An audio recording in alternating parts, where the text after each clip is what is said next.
Seguimos en el aire de Eso que Falta y ya estamos conectados con Alejo Di Rizzio, que está a muchos kilómetros de distancia presentando la película por el Paraná, por todos los lugares posibles. Vayan a verla porque además ya está disponible en Cinear, si no me equivoco, o era en un par de días y ahora Ale me corregirá. Hola Ale, ¿cómo estás? Hola Mailu, exactamente, la película ya está en Cinear, la pueden ver directamente ahí. Si buscan por el Paraná, la disputa por el río, está gratis, solamente tienen que registrarse y no pagar la exagerada suma como antes cuando estuvo como estreno de 400 pesos. Bueno, pero lo que nos encuentra el día de hoy no es la película, sino la extrema derecha versus crisis climática, porque, bueno, ganó Trump. Ya sabemos que es una noticia tal vez un poco vieja, pero la semana pasada, como estos mocos que me siguen aquejando, bueno, eran ya una toma de mi vida completa, bueno, no pudimos hablar de lo que implica o lo que implicará tal vez el triunfo del señor Naranja en el país del norte.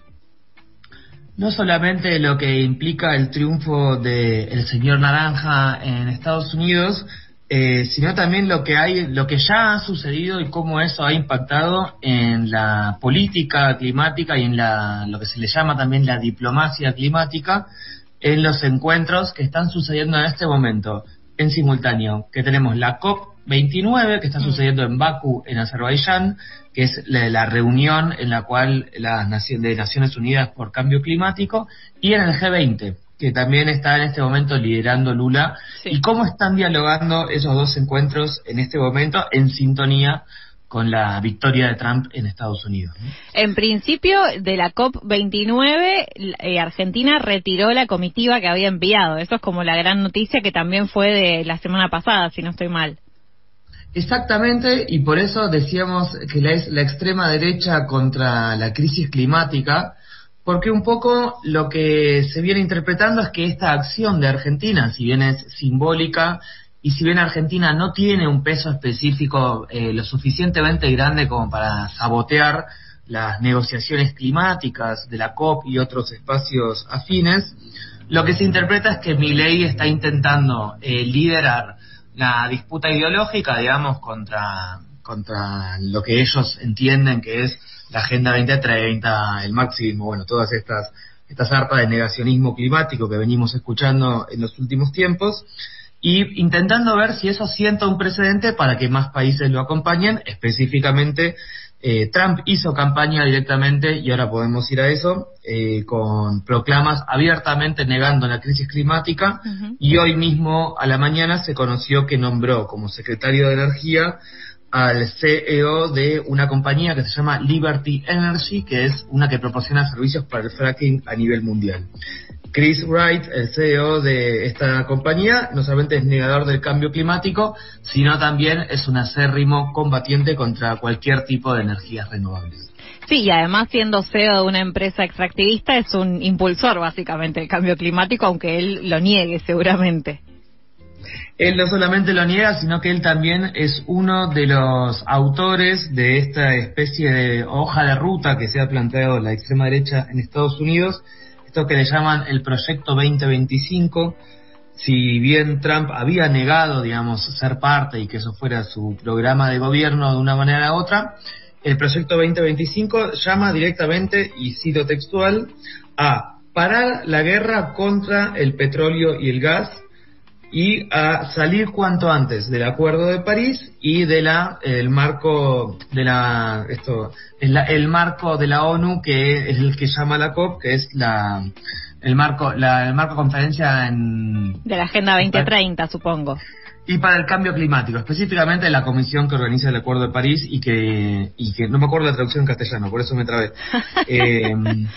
Que es el marco que llama directamente no solamente a organizar las COP, sino a intentar lograr implementar el Acuerdo de París, que como se repite hace mucho, es un acuerdo que no es vinculante, depende del compromiso de cada uno de los países, y eso es precisamente lo que se está viendo hoy en día en la COP29.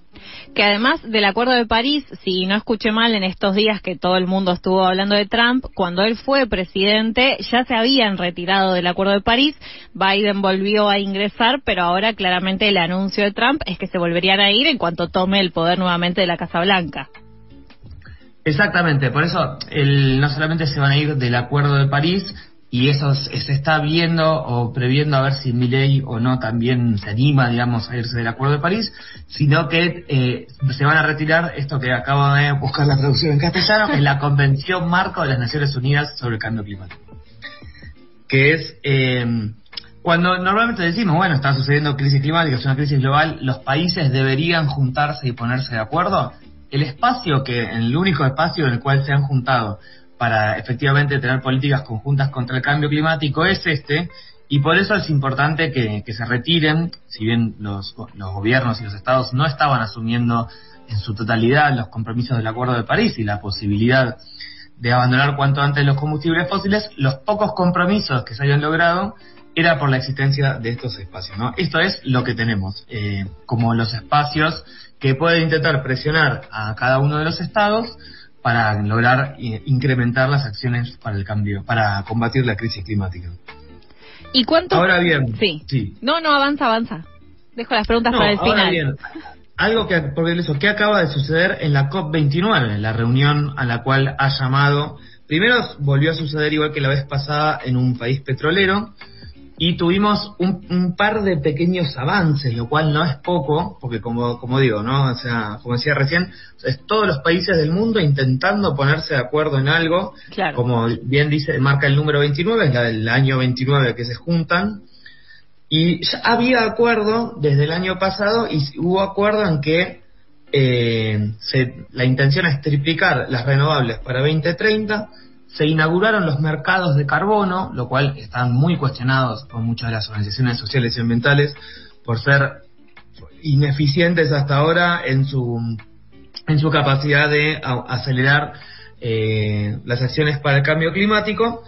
Y al mismo tiempo lo que vemos es que en el G20 y liderado por Lula empezó a presionar a la COP29 en simultáneo que pasaban las dos. Uh-huh. Y vimos como ayer Milei, llegando al G20, primero dijo que no iba a firmar un acuerdo de la Alianza contra el Hambre y la Pobreza que estaba impulsando Lula, pero que en simultáneo a que se anunciaron acuerdos bilaterales entre Argentina y Brasil para exportar gas, Milei cedió y firmó el acuerdo contra el hambre.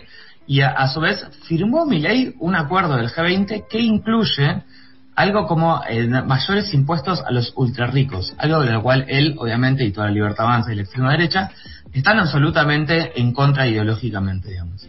Sí. Entonces, el G20, con Lula a la cabeza, mandaron también un mensaje fuerte para reformar la arquitectura financiera, un mensaje directamente dirigido a la COP, para que el financiamiento para el cambio climático tenga los procesos más acelerados. ¿Qué es lo que se está discutiendo efectivamente este año en la COP29? Esta es la COP29, le dicen la COP del financiamiento.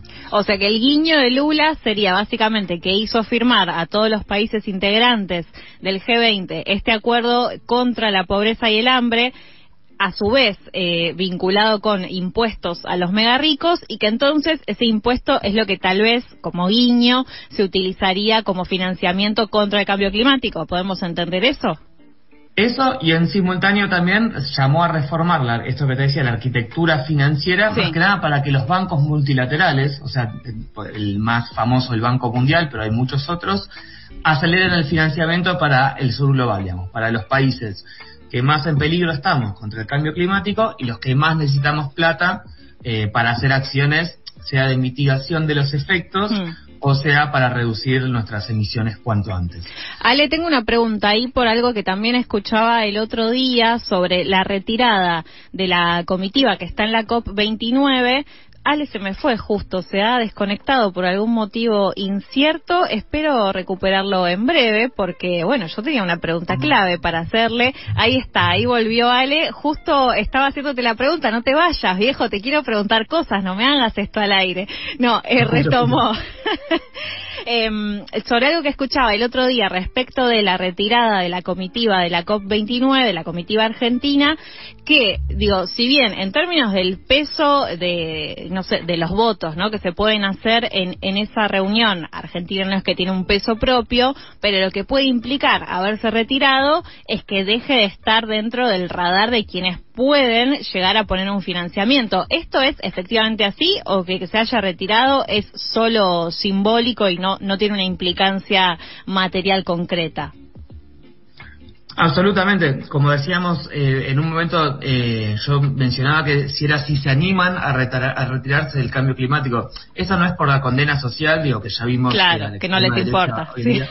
Eso es por las consecuencias de la diplomacia más allá de la climática. Hoy en día se está discutiendo, por ejemplo, en simultáneo el acuerdo entre la Unión Europea y el Mercosur. Y los europeos jamás van a firmar algo si implica, por ejemplo, que involucra cantidades masivas de deforestación, que involucra que ni siquiera discursivamente haya un compromiso con las acciones climáticas, digamos, ¿no? Claro. Pensemos que en la COP, en simultáneo, tenés a un montón de naciones que son insulares, o sea, que son islas, que están absolutamente en peligro ante la elevación del nivel del mar y que están demandándole con discursos morales y éticos muy fuertes. Tenés también los propios miembros de la ONU y de los espacios internacionales demandando una acción concreta y demandando que ese financiamiento al cual se tendría acceso sea específicamente para el subglobal y a ver cómo va a ser ese financiamiento para que se use para cosas de cambio climático. Claro. No sea, diciéndolo más de pronto, no van a mandar plata si no es para las cosas que a ellos les interesa también que se haga, digamos, ¿no? En ese sentido, lo de Trump sienta un precedente para la diplomacia climática porque es el apoyo institucional y los acuerdos y el financiamiento que pueden llegar a conseguir por afuera de las estructuras internacionales tradicionales. Esto es si Estados Unidos está dispuesto a bancar, digamos, y a acompañar en lo estructural y en lo material proyectos de extrema derecha que también sean negacionistas climáticos abiertamente, digamos, ¿no? Que lo que estamos viendo es que los BRICS no, digo, como el otro polo, específicamente China tampoco, digamos, ¿no? China está se podría decir hoy en día que China es el país que más rápido está haciendo la transición energética por magnitud y por el peso específico chino, digamos. Claro. O sea, en muy pocos años fueron los que más contaminaron a nivel mundial, o sea, pasaron de estar muy atrás en la lista a estar primeros, y en muy pocos años van a pasar de nuevo al fondo de la lista. Hicieron aceleradísimamente las acciones necesarias en un país del peso específico de China, o sea... Claro, con la cantidad de gente, con la cantidad de guita, ¿no?, y etcétera.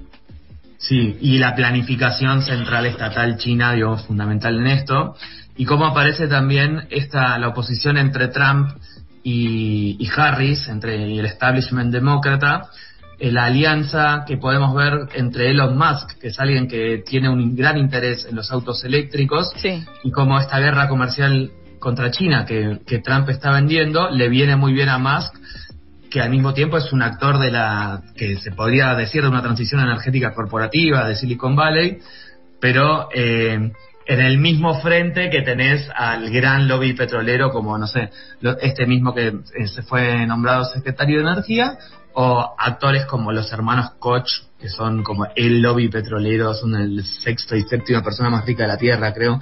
Otro día vamos a hacer una columna entera de ellos. Son como unos Paolo Roca, pero del mundo, digamos. El tema con Elon Musk, igualmente, más allá de estar siendo como un poco la primicia en Silicon Valley en términos de la transición energética, igual es contradictorio en términos de que toda su estructura de autos eléctricos requiere la extracción de litio, donde ahí estamos involucrados nosotros, ¿no?, con Salta, Jujuy, etcétera, y que ahí implicaría un nivel de contaminación para los pueblos de esos lugares muy importante. Absolutamente, digamos, en simultáneo que todas estas corrientes se suceden a nivel global, digamos, de la transición energética para el mundo significa muy distinto según el territorio y la temporalidad que afecte esos grandes proyectos de transición energética, ¿no? Ahí no solo tenemos el litio, sino la frontera que se está abriendo con el cobre en Argentina, en toda la cordillera, digamos, la megaminería de cobre que empieza a aparecer, y que en Mendoza acaban de aprobar 200 proyectos mineros de un plumazo. Y en realidad la intención de que Latinoamérica se vuelva a insertar dentro de esos proyectos de transición energética como un proveedor de naturaleza, digamos, ¿no? Y las disputas que tenemos hoy en día y las propuestas que tenemos hoy en día de muchas organizaciones de que en realidad lo que necesitamos en Argentina y en el sur es una transición energética popular que nos emancipe de alguna manera del lobby petrolero y del poder petrolero, y que tenga usos sociales y para el bienestar de las personas en ese proceso de abandonar cuanto antes los combustibles fósiles. Un futuro que veo un poco incierto e improbable, no quiero ser como pájaro de mal agüero. Me pregunto si tal vez en algunos días podremos hablar de, ya que lo nombramos a Lula en el día de hoy, de este acuerdo de exportar gas. Hay algo ahí que me inquieta un poco también a partir de cosas que escuché muchas cosas de muchos temas estos días y estoy mareada básicamente, Ale. Creo que tal vez al otro lado quienes nos escuchan también. Entonces, entender un poco qué nos implica a nosotros en términos energéticos, por supuesto, la exportación de gas, cómo eso va a repercutir en el consumo, en los costos. Me parece que es clave también empezar a hablarlo, ya que ahora de pronto Milei quiere ser amigo de Lula, aunque en las fotos salgan los dos con cara larga, pero bueno, para empezar a entender un poco también de qué va ese acuerdo. Totalmente, podemos hablar de eso la semana que viene, largo entendido. Por ahora, saber que es un memorando de entendimiento, o sea, que son estos, nos gustaría que pase tal cosa, y lo que apuntan a que pase, por ahora, es muy difícil de alcanzar, digamos, ¿no? No se sabe quién va a poner la guita, cuándo, todavía tiene muchos grises este acuerdo, pero es una intención de Brasil de comprar barato el gas de Vaca Muerta, y se alinea con lo que venimos hablando todo este año, de que Argentina quiere exportar energía, y por eso los precios nacionales están acercándose cada vez más a los precios internacionales. Bueno, ninguna buena noticia, básicamente. No sé cuándo nos va a tocar esa columna de felicidad, tal vez nunca en lo que queda del año. Bueno, en principio nos vamos a encontrar la semana que viene, ¿no? La semana que viene estaré ahí presencialmente, por supuesto, y podemos pensar, bueno, o hablamos del acuerdo de gas o buenas noticias. No puedo garantizar. Todo no se puede. Claro. Bueno, Ale, que sea un éxito esa gira de película y nos vemos la semana que viene. Nos vemos la semana que viene. Pasó así Alejo Di Ricio con su columna Paisaje donde vivo. Hablamos sobre todo de la extrema derecha, seguimos hablando de la crisis climática y seguiremos hablando de eso en el resto de los programas que nos quedan aquí en Eso que Falta durante este año.